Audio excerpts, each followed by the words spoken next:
our taste buds are designed to tell us what's healthy and what's not. The only problem is that our taste buds evolved or were designed under circumstances where artificial food didn't exist. They're not designed to be able to correctly evaluate whether or not a food is good for you or bad for you if the food's artificial. But if you limit your diet to things that are natural foods, then your taste buds are going to be the best possible determiner of what you should be eating or not, because that's what they're designed to do. When it comes to you using tallow as the fat source that you're frying in, what is the motivation behind that? Obviously, there's a big push right now, especially with Maha from a political standpoint, to kind of step away from all the seed oils. Like that's the buzzwords and all the branding right now.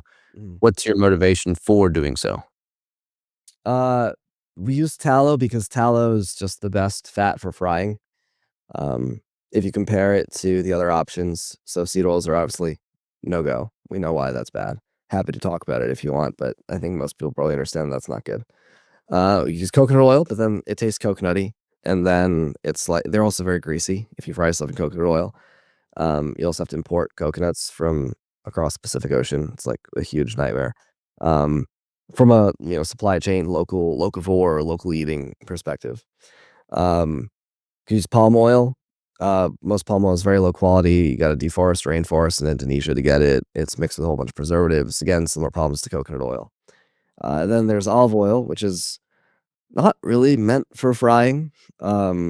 It's not the best for high heat uses, and it would impart an olive oily taste, which wouldn't really work for tortilla chips.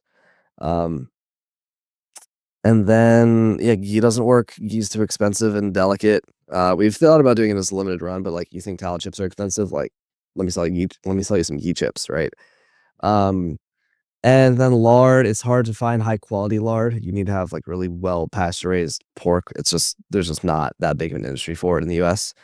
Beef tallow is basically the only one left. And it's perfect because it tastes good, highly saturated, high in fat soluble vitamins, easy to find a large quantity of high quality tallow. It's produced locally, right? Every state in the country can produce beef and beef products. So it was what was used traditionally to deep fry stuff up until the seed oil revolution in the mid-century. So yeah, it's the ideal fat. It is pretty tasty too, man. We deep fried our Thanksgiving turkey in grass finished tallow, and it was the bomb diggity. Awesome. That's awesome. Yeah, a lot of Ate people it. have been frying turkeys, and I did. We actually we sell tallow in buckets and jars as a sort of side project. Tallow that we use, and we did an email where we were selling buckets for Thanksgiving for people to fry turkeys, and I forget what the stat was, but it was like 12 million gallons of seed oils are used every Thanksgiving for frying turkeys. So I don't quote me on this, but something insane. We sent out an email and I put the number in there. But yeah, like that in just one day. That's how many seed oils are consumed. Absolutely insane. Yeah, I mean, it's like my family's always used peanut oil, and I'm like, man, I don't even want to eat this turkey knowing that it's been fried in peanut oil. Let me just provide the tallow because we use tallow for our bricks. So I've got a bunch of it, and I'm like, let me just bring the tallow in, and we'll see what y'all think. And then I fried it up, and they were talking about turkey. So I think that's gonna Yeah, be the new there you story go. going. And that's the thing. It's like if you, let's say you went to them and try to say, hey, fry this in coconut oil, they'd like chase you out of the house, right? Like, what the hell is that? No son of mine, Mhm. right? Yeah. They wouldn't want to eat it. It would taste weird. It would be weird. But your family, just like any American family, long enough ago in the past, if they were frying a turkey, it would have been tallow, right? That is Mhm. the tradition. So it's hard to convince like friends and family, especially like people that aren't super into health, to do this type of stuff because they think it's all weird. Oh, I'm gonna eat kale and chia seeds and other random stuff.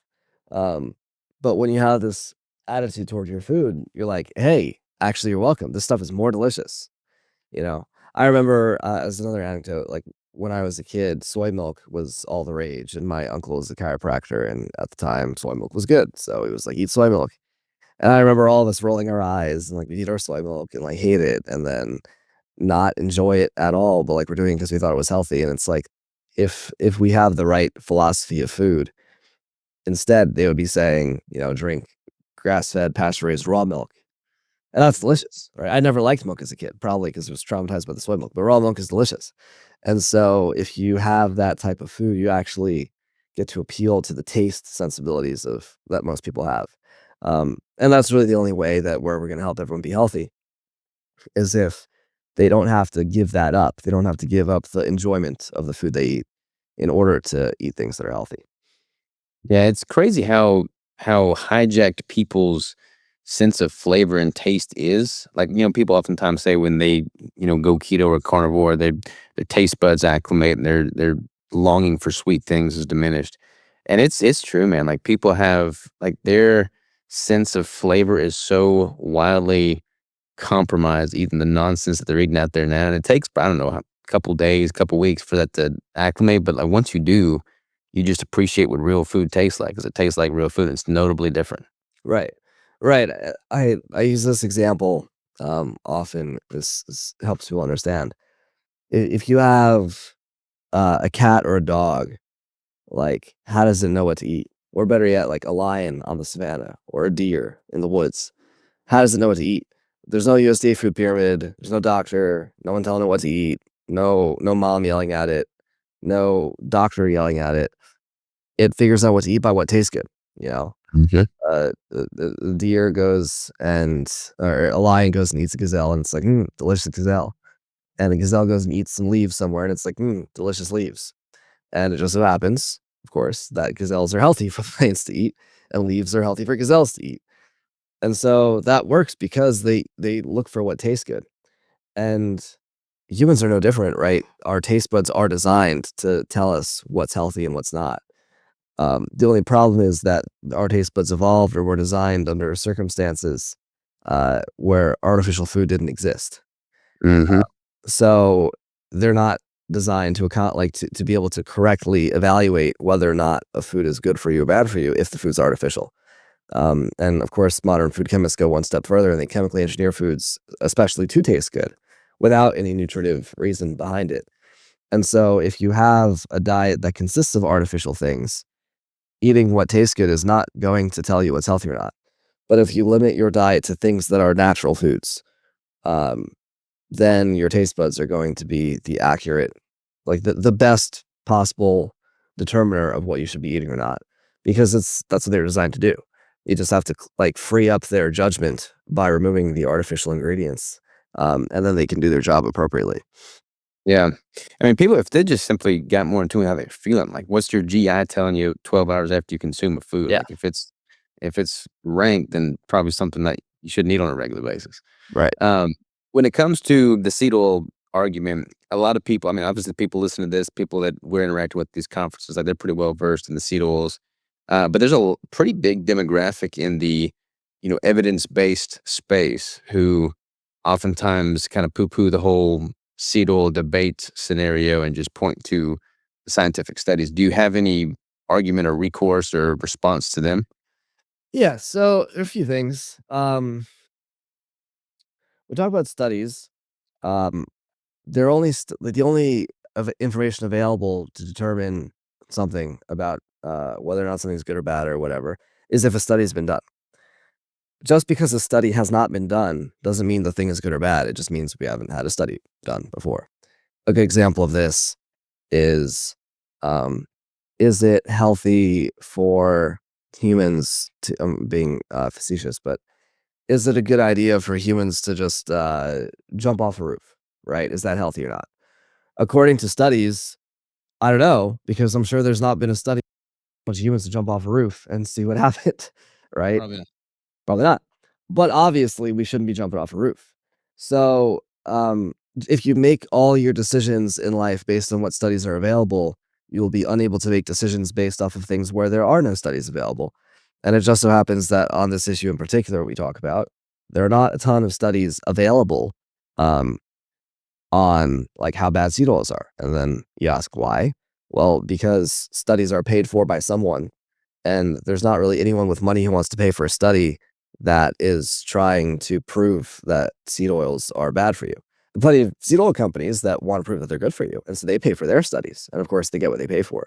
But there's not like the olive oil industry or the tallow industry. They're not so big or consolidated or corporatized as the vegetable oil industry, and so they don't pay for studies about why olive oil is so much better or why tallow is so much better or whatnot. So so that's the first point. What studies are available and who's paying for them.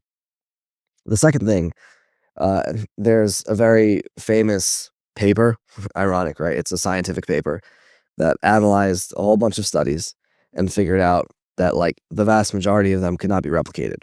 And so it's called the replicability crisis, if anyone's familiar with this term.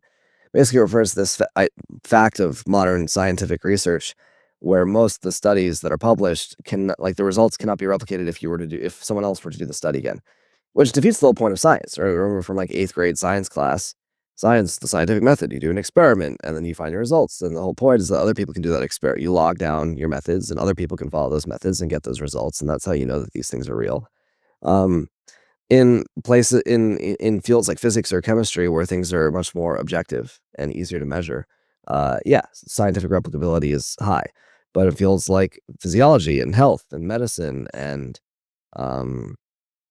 sociology and psychology, it's very vague. And so a lot of the times a lot of studies, I forget the percentage, it's a very famous paper, they're not replicable, which means they're basically fake. BS. So that's point number 2. Point number 3 is because of that, because the results are not replicable and therefore not real, it's relatively straightforward to produce a study that says really whatever you want the conclusion to be. And so if I want my study to say X and I pay the researcher and they know that I wanted to say X and they're accepting my money to do the study, guess what? It's going to say X. And if I want them to say Y, they'll say Y. Because if they don't, their funding source will dry up. So suffice to say, there is not a large body. This is true. There's not a large body of purpose-built studies designed to test if seed oils are bad, showing that they're bad. That being said, there's an overwhelming amount of evidence that seed oils are bad, which can be determined as like secondary or byproduct conclusions from studies that are investigating something else. On my website, I maintain a whole list of every study that I've found, and I'm sure there's way more that I haven't, that relate to seed oils in some way. And it's organized by health condition like obesity, Alzheimer's, whatever. And there are plenty of studies that basically have a conclusion that seed oils are bad in this way, but they don't come out and say it outright, and you have to sort of read between the lines. So, for example, we know that seed oils cause lipid peroxidation because there are studies that say that. There's a whole bunch of other studies that say, oh, lipid peroxidation, which is this like the breakdown of fats, was found to cause this harmful effect in X, Y, and Z way.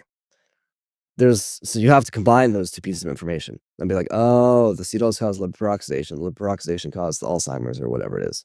And you have to do this sort of detective work again, because the body of literature is not it's not designed to test if seed oils are good or are bad for you. It's designed to the opposite. And yet we still find these results all over the place. Mm-hmm.